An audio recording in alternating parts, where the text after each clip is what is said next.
Hello, I am here today with Esther Julianne McDaniel, author of When Memories Leave, a story of love, overcoming brain injury, and family dysfunction.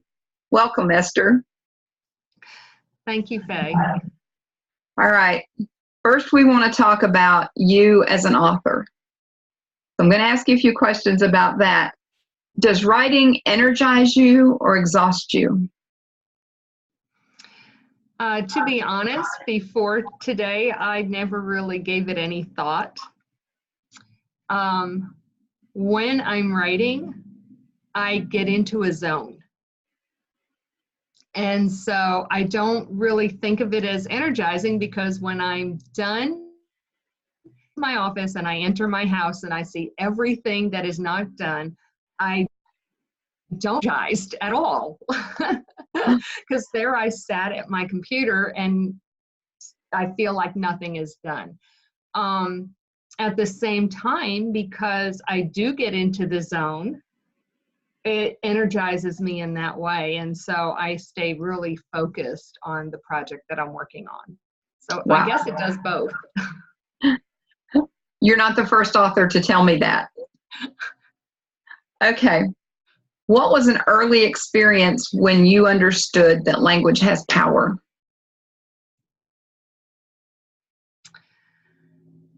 It's an amazing story.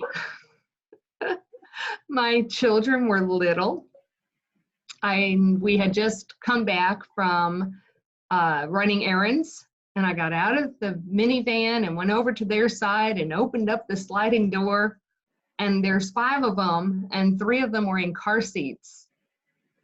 And I just said, "All right, everybody fall out." Didn't think about it in the slightest. So the oldest undoes his seatbelt and comes on out, and don't you know, he falls out of the van. And I'm like, I really didn't mean that specifically.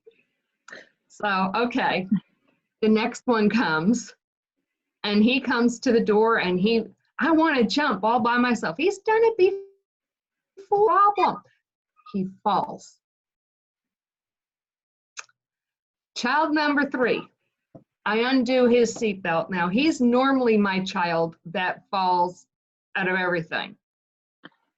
So I'm holding his hand. I'm trying to guide him and make sure he doesn't fall. But don't you know, his feet trip on each other, and out the door he goes head first, and there I am grabbing him to keep him from head on the ground. All right, this never happens. 3 children in a row fall. Surely number 4 won't do it. I let her out of her seat, and she falls out. All right, number 5 is about 18 months old, and she's little Miss Independent. Has to do everything herself, has been out of the van by herself since she was 9 months old, by, you know, her belly, going feet first, has not ever fallen out, has not ever missed a beat, and this time she was, like normal, does not want anything to do with Mama's help. So I'll leave her to her devices. Surely she's not going to fall out. Grab the diaper bag, and yes, she did. See, after that, I made sure I watched what I said and how I said it. Oh my goodness. Oh, wow. That's an awesome story. I love that. All right. So tell me, is there an author that you admire? I actually, believe it or not, admire Carrie Oberbrunner. My mother called me many years ago, and she says, "You won't believe this. Some book about Shawshank." Okay, so I had to look up the article and read it. Didn't know who he was, didn't know what he did. And I just thought that was a brilliant idea and that he was onto something. And some years passed, I was still dealing with some dysfunctions I was trying to overcome. And I finally get to the point where I start working on my book. And I've got to figure out what I'm going to publish this. And I start scouring the internet, doing my own research, trying to figure things out. And lo and behold, I come across this program that Carrie is running, except I don't make the connection until a few years later. Never dawned on me that the guy that I thought was brilliant was now leading me. Wow. Wow. That's awesome. And let's see, the book that he did this 𝙤𝙤𝙈 tie-in, that was the dream job to day job to dream job. Correct. Right. I can say it right. I can talk. What kind of research did you do for your book, and how long did it take you before you began? Oh, boy. My book was real difficult to write and to research for because I was diagnosed with amnesia and my memories. So I would have to say that my work for the book actually began while I was in college, recovering and trying to relearn, because when some memories returned, I was able to write papers on them. And so I used some of the information in those papers to help me write the book. So the research began long before the book did. Wow. Okay. So tell me, what did you edit out of When Memories Leave? The things that had nothing to do with the point I was getting across. I pulled them out. And so a lot of it I found had to do with family members, where their story, I didn't need to tell it, but I had to leave parts of them in order to explain the situation for the reader to understand. So I pulled out the things that weren't necessary and left in the things that were. Sounds like wisdom there. All right. So tell me something. What does literary success look like for you? I think I'm there. For me, it was getting my story written and published, because I fought it for years. I have been asked since I was 11 to write my book, and well, actually to write my story, and I fought it. And so success was doing what I fought against. All right, so let's turn things around just a little bit, and we're going to talk specifically about When Memories Leave. Tell me briefly how you came up with the idea for the book. So like I said, I was 11 when I was first asked to write my story. An 11-year-old girl, at least not this 11-year-old girl, wants the world to know her story. It's too embarrassing. I think telling the counselors and other people that needed to know, but I did not want the world to know. And probably the fourth or fifth person that said something to me, and at this point I didn't have contact with the others, I looked at him and I said, why? Why do I need to write this book? And he says, because you've already lived through in your life what most adults don't live through in their entire lives. I'm sorry, I did not want to write my book. Wasn't going there. Over the years, I continued to fight it. And after the car accident, when I had to return to school, I still fought it. I had changed my major several times and still ended up with the major I did not want, which was rhetoric and writing. And it was a natural fit. And so I finally got to the point where, okay, I'm going to do this. But now, I'm no longer 11. I got so many more years of experience. And I decided, okay, let me make a list of everything I can write about. There was like 25 different books there. How am I supposed to choose? So I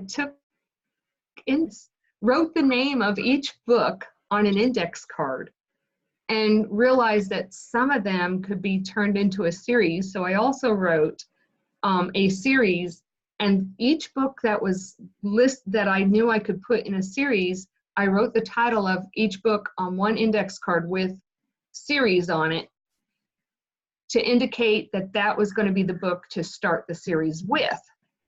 And I turned them all upside down, mixed them all up, had this huge pile on and pulled one. And this is the one that I pulled. And so I thought about it, and I thought, that's an amazing idea to start with this one.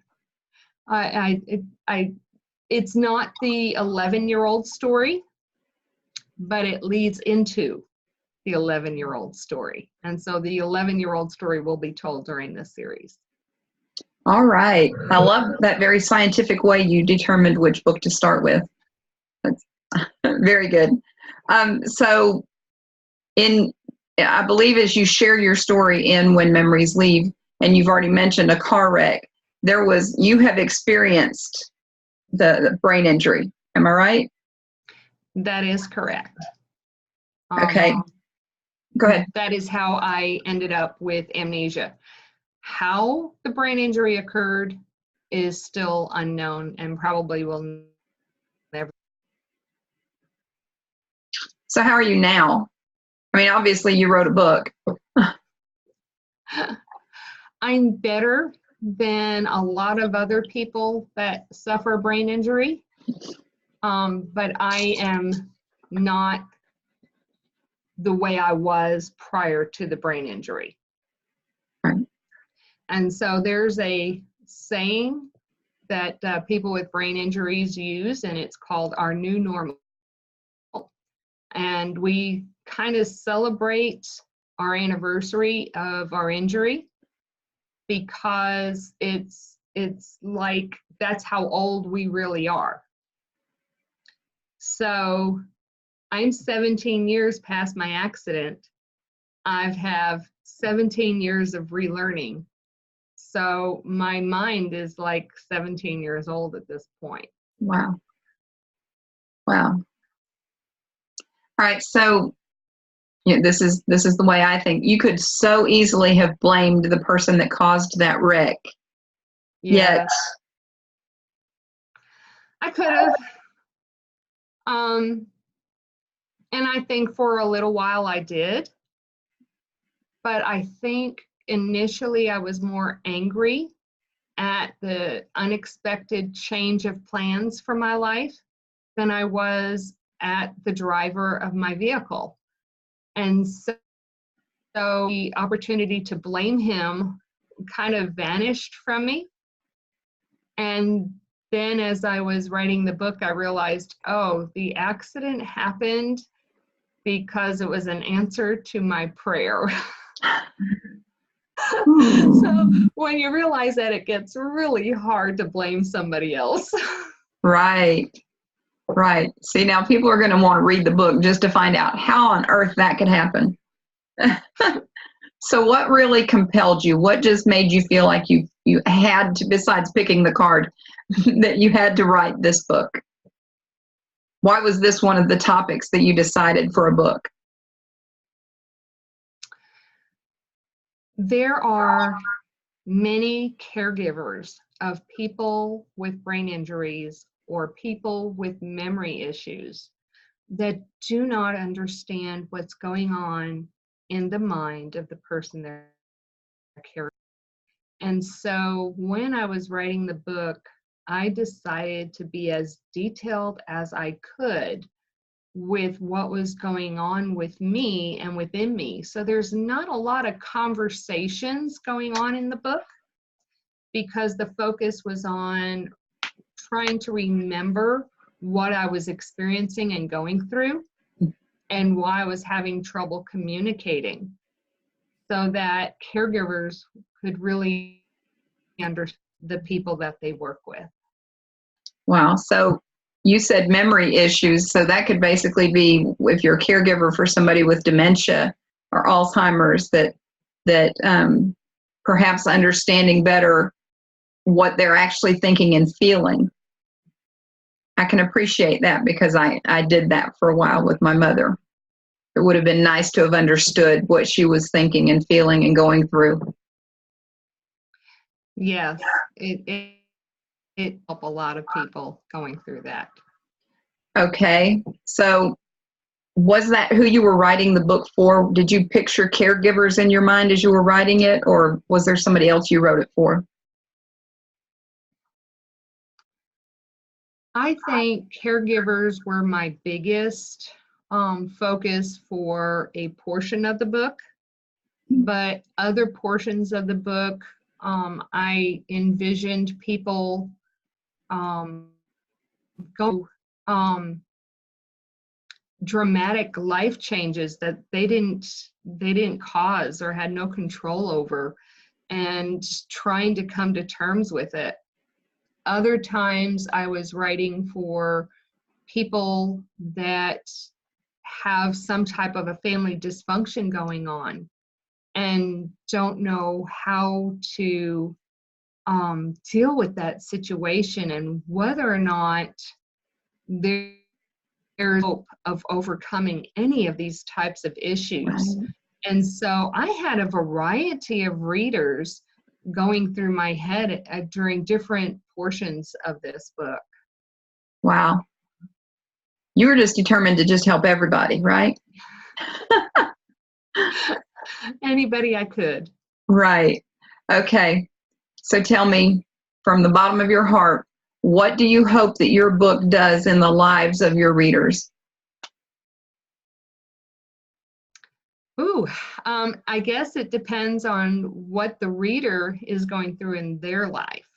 For caregivers, I hope to give them understanding that they can use themselves or to pass on to somebody that they know is going through a similar situation.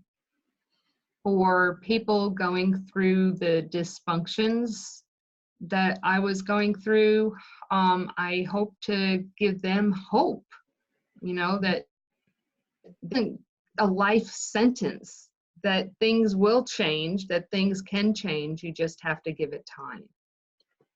Right. Wow. Okay. So Esther, I am so glad that you came on today and that you have shared from your heart. I loved your story about the kids falling out.